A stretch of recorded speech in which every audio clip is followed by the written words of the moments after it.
That's all I know, is that we are going forward. Do you know, there was a time when our late president was elected in power.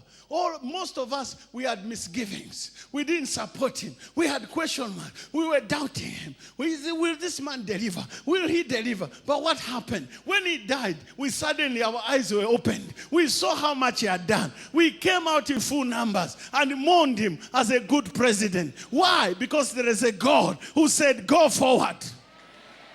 You are going forward. I said, young man, you are going forward. I said, woman, you are going forward. I said, man, you are going forward. God is saying, go forward. It's not by might, nor by power, but by the Spirit of the living God. You are going forward.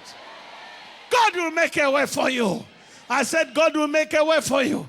He will make a way for you. You will get a job. God will make a way for you in business. God will make a way for you in your relationship because you are going forward. You are going forward. Now let me share with you 5 things that are required to go forward. 5 things that you require to go forward. One of the things I'm excited about is that you see our theme is still on. We are still in our theme. The year of starting afresh. When you go forward, you are starting afresh. When you go forward, you are doing a new thing. When going forward speaks of new beginnings. Let me share with you 4 things. Number 1. We are looking at going forward requires, number 1, the willingness to trust God to open a new door. When God closes the door, God will open a door. It means that, you see, when God has closed that door, it means there's a new door that is about to open. So you need not worry. All you need is to walk by faith, not by sight. Don't concern yourself about what you are seeing. Concern yourself about God, because He's about to open a new door for you. A new door. When He closes one door, He's opening a new door. When a young man disappoints you, it means that God has a young man who is about to appoint you. When a young girl disappoints you, it means that God has the right girl for you. And many years later, you meet him and say, thank you very much for helping me to find Mrs. Right. I don't know who I'm speaking to. If you have been disappointed, I want you to know that the closed door in your relationship means that God has the right one for you. It means that the one you are looking at is the wrong one.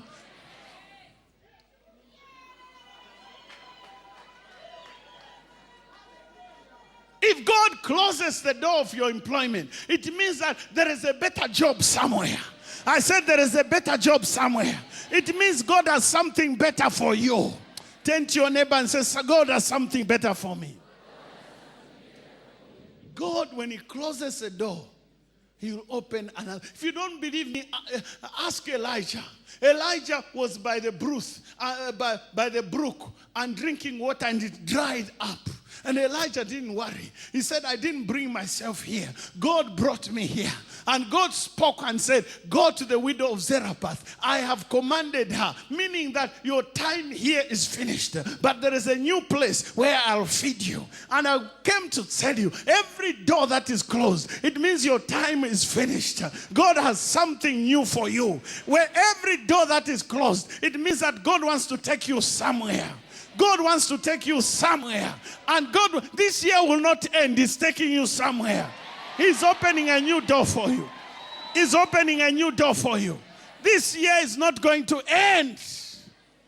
The second thing is that be willing to overcome the new challenges. When your door closes, the new door will have challenges.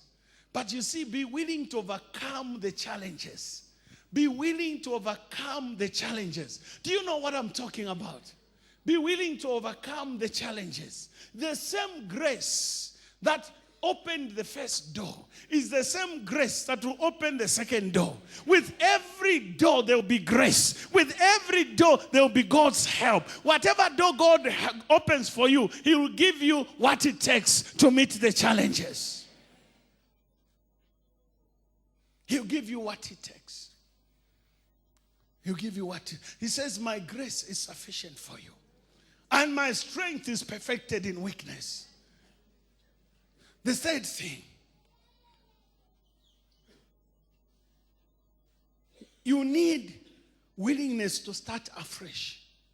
It will require a willingness to start afresh, to attempt new things for God. Do you know, one of the terrible things about us Christians is that every time we are speaking ill of non-believers, when non-believers succeed, we don't have good words to say. We accuse them of being dealers. We accuse them of being drug traffickers. We accuse them of all sorts of things. But there are some of them who have prospered by sheer risk. Most of us as Christians, we like to play it safe.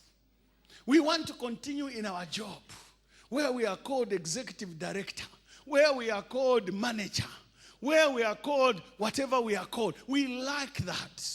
We want to play it safe.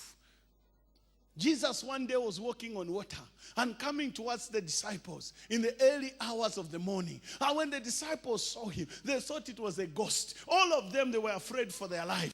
But Peter looked and he realized, no, this is not a ghost. This is Jesus. He said, Jesus, if it is you, command me to walk on water. And one would have thought Jesus could have rebuked him and said, do you know who I am? Do you want to get to my level? Shut up, you Peter. But Jesus said, come. Because you see, Jesus is thrilled when we attempt new things for him.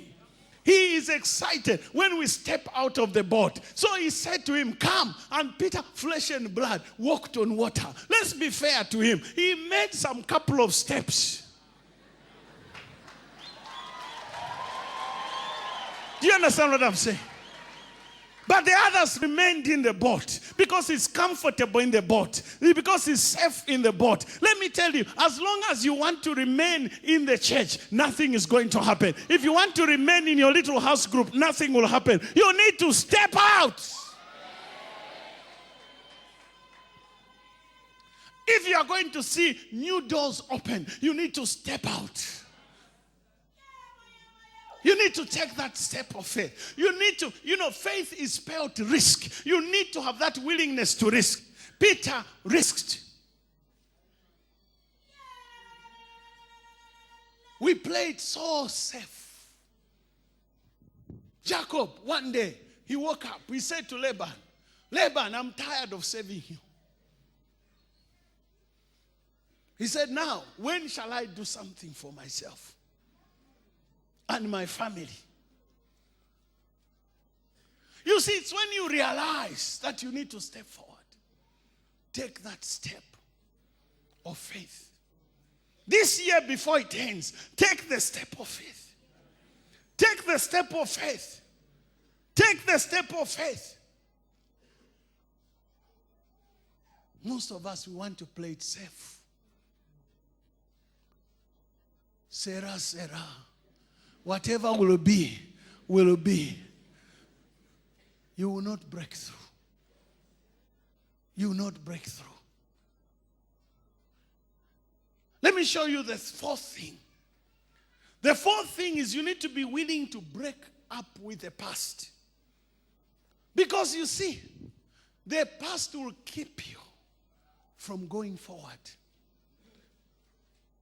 The past is the enemy of the future. Many people, they don't go forward because they are holding on to the past. You have to break up with the past. No matter how good it was, no matter what God did in the past, no matter how powerful it was, but you've got to break up with the past.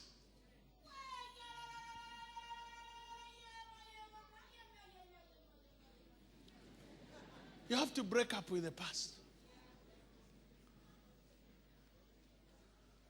You see, the past will always pull you behind. The past will always arrest you in one place. That's why God had to close the Red Sea so that they can break off with the past.